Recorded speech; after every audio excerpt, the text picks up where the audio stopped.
20 días han pasado desde el día más oscuro en la historia reciente de Israel. El atentado terrorista de Hamas ha provocado una respuesta militar muy fuerte por parte de las fuerzas de defensa de Israel, que hoy divide al mundo. Muchas voces denuncian un genocidio, y para hablar sobre la situación en materia de salud, conectamos con Irene Huertas. Ella es la coordinadora de Médicos Sin Fronteras en Jenin, en Cisjordania. Irene, bienvenida a la W y cuéntenos cómo es la situación de los hospitales en medio de la guerra, cómo es la situación en materia de salud cuando no hay electricidad, agua, medicinas, comida y combustible. Pues la situación en estos momentos en los hospitales de Gaza es totalmente desesperada. Acabo de recibir la última información por parte de nuestros compañeros y nos han hablado de una situación horrible, intervenciones quirúrgicas sin anestesia, sin analgésicos, no hay material para limpiar y cambiar los vendajes, faltan antibióticos,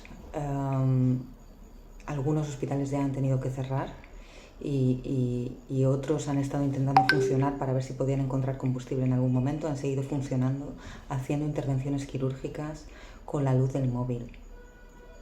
No me lo puedo imaginar cómo debe ser esto. Y nos han hablado también de unas nuevas lesiones que están apareciendo como resultado de personas, o sea, de después de los bombardeos, que son lesiones como que se te derrite la piel y nos preguntaban por favor si sabíamos cuáles son las armas que está utilizando actualmente Israel, porque parece que debe ser una tecnología nueva y en todos estos años donde estos médicos han estado tratando también a pacientes víctimas de ataques israelíes, nunca habían visto este tipo de lesiones tan extrañas. Entonces piensan que se está utilizando como una nueva tecnología. Luego, por otro lado, falta agua, y no solo en el hospital, sino falta agua a las 45.000 personas, por ejemplo, que están en el hospital Al-Shifa buscando refugio y en otros hospitales también, con lo cual el saneamiento es muy pobre, casi no hay higiene y ya se están empezando a reportar los primeros casos de diarreas, de enfermedades infecciosas, enfermedades totalmente prevenibles en otro tipo de situaciones.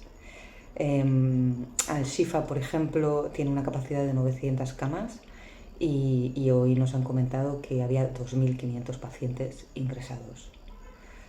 Entonces, básicamente lo que se necesita son medicamentos, material médico y combustible para que los hospitales sigan funcionando, para que los equipos sigan funcionando, los que mantienen a las personas con vida, y para que las plantas de potabilización de agua y de tratamiento de agua vuelvan a funcionar y se deje de beber agua contaminada. Irene, hemos hablado con el ex primer ministro Ehud Olmert y ha dicho que esto es apenas el comienzo. ¿Qué se espera desde Gaza? ¿Cómo podrá seguir funcionando el equipo de Médicos Sin Fronteras con esta escalada de violencia? ¿Y cómo va a trabajar Médicos Sin Fronteras si la situación empeora? Bueno, básicamente ya Médicos Sin Fronteras no está haciendo las operaciones que estaba haciendo antes, o no tiene los mismos proyectos que tenía antes. Los médicos de Médicos Sin Fronteras se han diseminado por los diferentes hospitales que todavía siguen abiertos y, y están haciendo lo que pueden. Hay un grupo, sí, de trabajadores de Médicos Sin Fronteras que están al Shifa, en la unidad de quemados, y hay otro grupo que se ha conseguido reunir después de unos días en Al-Auda Hospital. En este caso, en Al-Auda ni siquiera hay un cirujano porque los cirujanos se han ido a los hospitales más grandes, con lo cual lo único que pueden hacer es tratamiento y cuidados.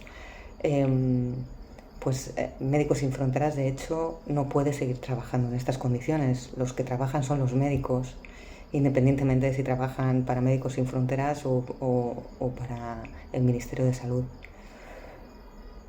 ¿Cómo va a continuar la situación? O sea, si las cosas empeoran, bueno, no se me ocurre cómo pueden empeorar, pero efectivamente parece que van a empeorar.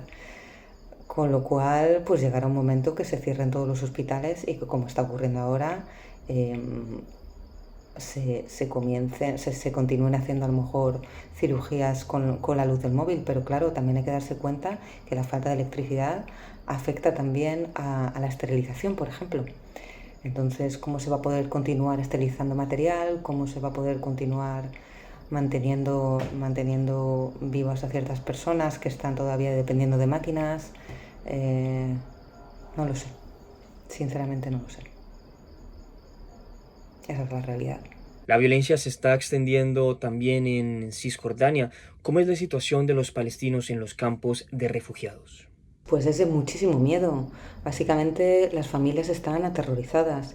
Y no solo en los campos de refugiados, porque hay que entender que los campos de refugiados son barrios dentro de las ciudades, casi todas las ciudades tienen un campo de refugiados, que son los refugiados que llegaron en 1948, son aquellas familias que fueron expulsados, por ejemplo aquí en Jenin, fueron expulsados de Haifa y de Nazaret y en principio llegaron con un estatus de refugiado, es decir, que iban a volver en algún momento a su lugar de origen, pero nunca les fue posible. Entonces son barrios dentro de las ciudades. Cuando los israelíes entran con los tanques, con los bulldozers, con los drones, entran en la ciudad. Y es verdad que muchas veces se focalizan en los campos de refugiados, pero aquí en la ciudad hace unos días también tuvimos un ataque. Entonces, como nunca sabes cuándo va a ocurrir, pues estás con miedo, no hay nadie en las carreteras y luego cuando llega la noche, pues en Jenin nadie duerme.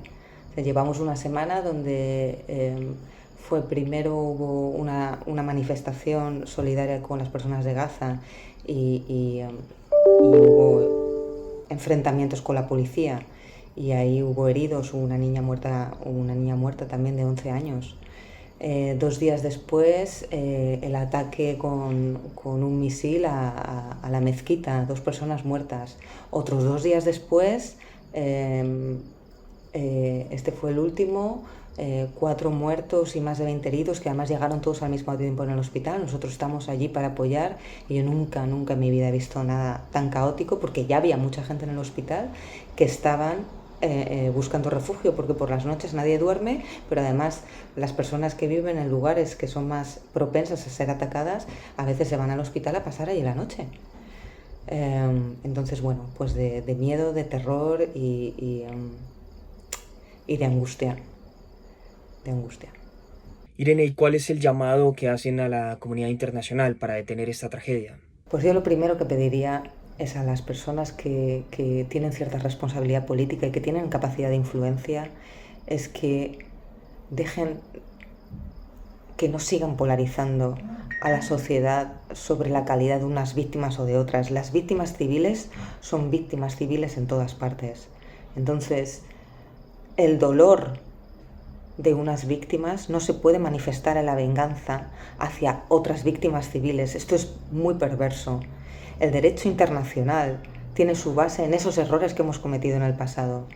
A mí, a Médicos Sin Fronteras y a todas las personas que tengo yo alrededor, nos cuesta entender que unos intereses económicos o unos intereses estratégicos estén por encima de los valores humanitarios. Entonces, desde la plataforma que me ofrece Médicos Sin Fronteras, lo que pedimos es que pare ya el ataque indiscriminado a civiles, a infraestructuras civiles como hospitales, centros de educación, centros de refugio, y que por favor haya mucha más presión para que entre cuanto antes la ayuda humanitaria. Y estamos hablando no de 20 camiones al día, estamos hablando de que antes del 7 de octubre entraban 500 por día, con lo cual la ayuda humanitaria ahora que tiene que entrar es masiva para que esto no termine siendo una catástrofe aún mayor, que cuesta hasta pensarlo, porque ya la situación en la que vivimos ahora es muy, muy desesperada. Entonces, por favor, que paren los bombardeos, que entre la ayuda humanitaria y que entre el combustible, sobre todo en esa ayuda humanitaria, que es lo que va a garantizar que siga habiendo electricidad, que los hospitales sigan funcionando y que la población tenga agua potable para beber. Pues ella es Irene Huertas, coordinadora de Médicos Sin Fronteras en Cisjordania. Muchas gracias por atendernos y estar en los micrófonos de la W. Soy Juan Treviño. Hasta luego.